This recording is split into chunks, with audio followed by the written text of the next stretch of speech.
mga bade no, so gabiyahe ta kay mga tutag kab lagi. Okay, all right, kay magunga ta og lato. Piti na mong bahawa ni ro. Wag diri mga bade kay namin nakapalo nato dito sa kab crossing amatik natagaan nato og skalim. Wag diri mga bade kay gabugsay naman ko. Amatik na natas dagat ani. Unsaon ka ni pagbugsay ay. Asa mo? Asa ta mo ihatod mo? Apo? Yatis kalayo man atong apo. Okay. Wala diri mga bade kay nakakuha na gyud ta og lato. Dili di ako nanguha kay si Kian di ay akong bayaw. Okay, all right.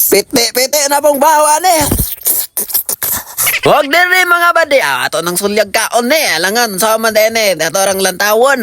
Masin kaingon mo ba og wala koy gibuhat dito, igor ako nga kaon-kaon, amatik. Galimpyo taglato bade. Lantawan lang ug unsa kalimpyo para pud natay gamit ba. Tabang ginagmay kaon dinagko, ana ra ba na. Ako manghod, wa na itom na kayo. Wag diri mga bade, ay tinghalag gyud ko kay nagalihok sa among bangka, abi na og isda ay. Buriring man di ay, buriring og nawong.